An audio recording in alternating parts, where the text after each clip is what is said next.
It was not courage that drove him. It was guilt.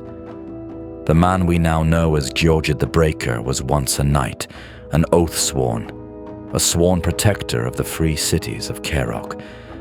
But like many before him, he lost faith in those he served. Narcissistic lords who called themselves rulers, yet cared only for their own gain while their cities drowned in Kaerok's bloody wars. Noble bloodlines rotted into mercenaries, bandits, or pale shadows of their former honor.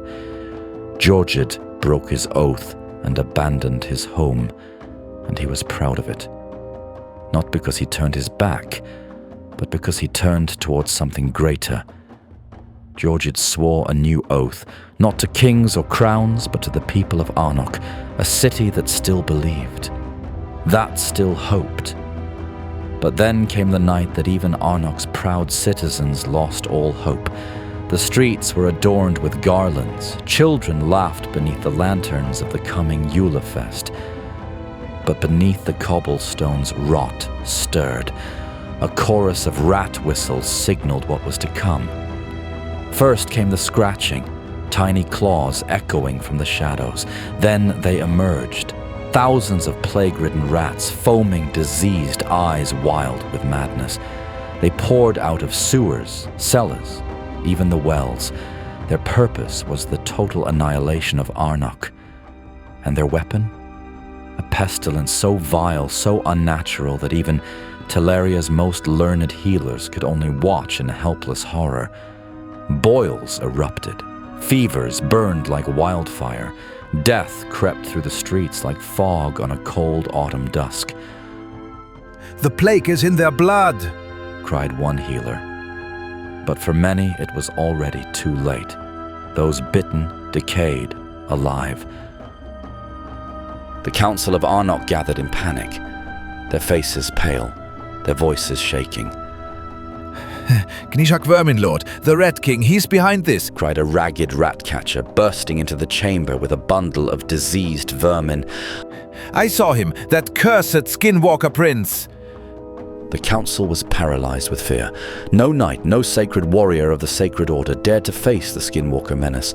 No one, except one. Georgid stepped forward. The hall fell silent as he spoke. "I will go. I will tear this corruption out at its root. But I will not return. Even if I win, I will be tainted."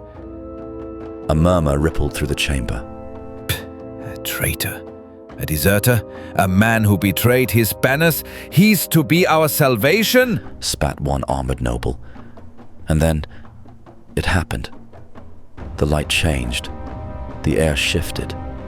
It was as though a star had fallen into the room. From that light emerged Sir Nicholas, the Lightbringer, emissary of Lumaya. Or so the songs claim. And he spoke, his voice like the tolling of divine bells.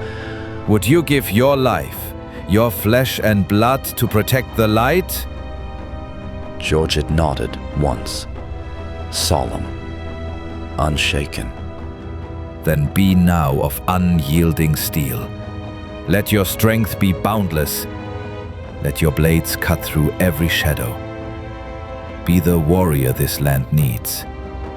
End the plague before the Yulelight dies forever."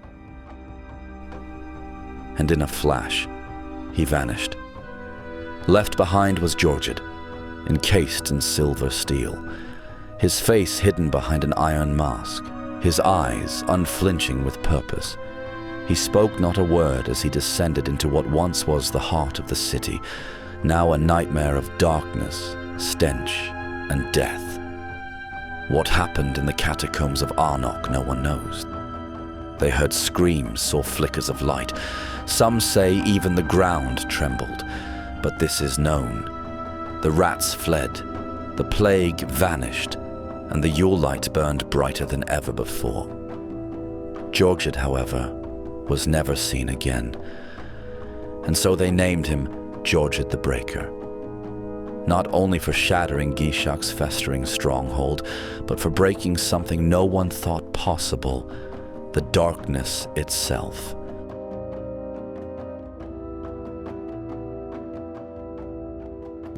Which tales from Teleria do you want to hear next?